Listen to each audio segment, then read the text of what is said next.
I don't know if this is gonna be popular or unpopular, what I'm about to share with you, but there are really just two things in your golf swing that you could literally probably work on these two things for the rest of your life. So one of them is you struggle with coming over the top, right?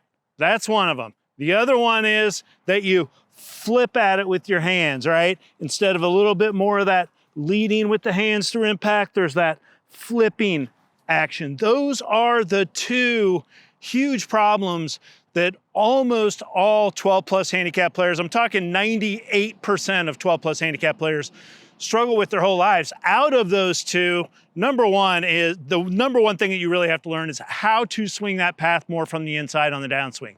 So I want to talk to you about how all these pieces of the swing relate and why it is so important to first fix your club face.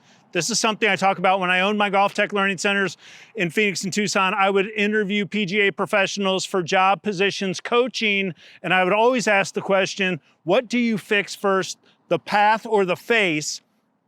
And 80% of them said path. And that is just absolutely wrong, okay? And I'll explain why.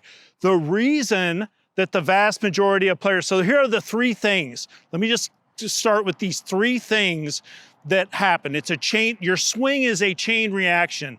And these are the three things that happen. Number one, you come into impact with an open club face, okay?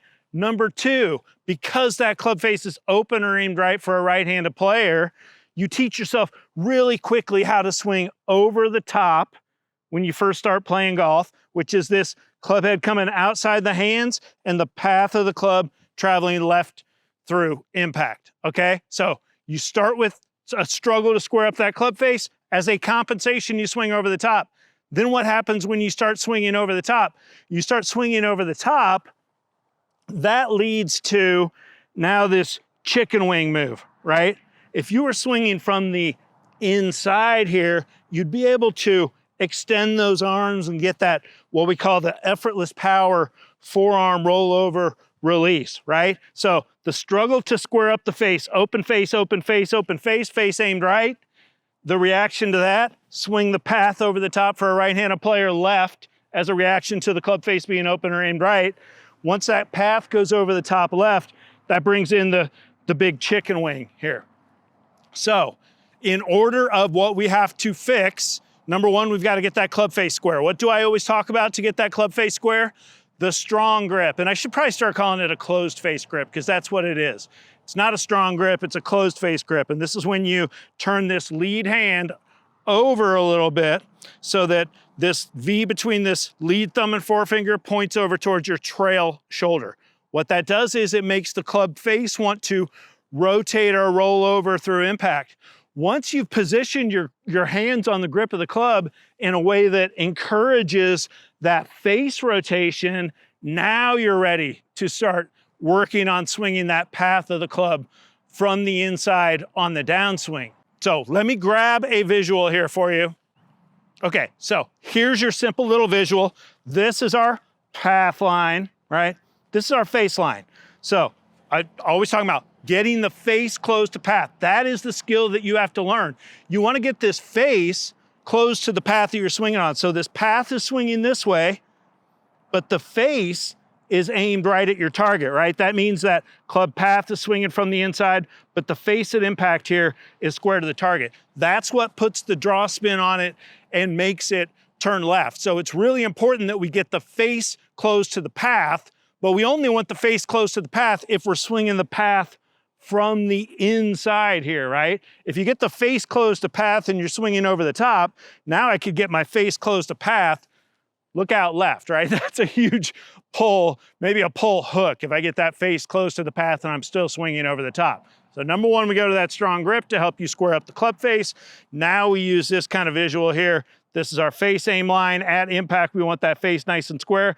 This is our path line. Really, really important. Probably the most important thing that you could do when you step in to set up to hit this golf shot is to go ahead and aim that club face first and then take that good, strong, or what we call a closed face grip there, okay? Aim the club face first, then take your grip, because that's gonna make that club face wanna rotate over and square up. That in turn is going to allow you to swing that path from the inside on the downswing. That in turn is going to allow you to start getting these arms extended and make this effortless power forearm rollover release, as opposed to that chicken wing move that everybody struggles with there, right? So then start slow, start really slow. Feet together, aim the face, good strong grip, equal steps here, positions the ball right in the center. Now I just want to swing along this one with my path, with that visualization of my face really rolling over and squaring up along my target line here. Real small, just little lazy kind of swing right there. And that one turns left pretty hard. Went straight and turned left. So that's definitely face close to path. Could probably have my path coming just that little bit more from the inside on the downswing. I got out here too late. Zero preparation, just come out, hit play or hit record real quick and start talking about this.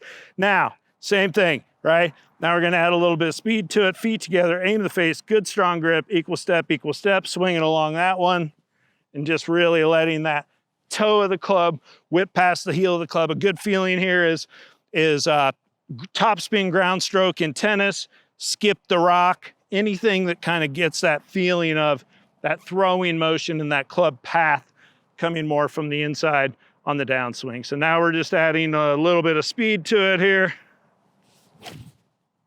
I never saw that. Felt really solid. Felt like a high draw. Never saw it, but a lot of times when it starts getting dark like this, the camera will pick up ball flight even when I can't see it right now. So then that's all we're doing. We're starting to start slow. We're really working on just going through the motions, getting that club path coming from the inside, releasing it, swinging from the inside, getting the toe to pass the heel of the club, getting the arms extended, effortless power, forearm rollover release, starting with slow swings. Now I'll go back to slow. This is how slow I'd like to see you do this at first. Before you start adding any speed to it, go 50% speed, 50% length. I mean, just nothing to that swing, but it's super solid feeling. Again, I never saw the golf ball. It's dark out here. Pretty darn dark. Then go back to a little bit more speed with it, right? Now we're just gonna speed it up a little bit. Same thing. Feet together, aim the face.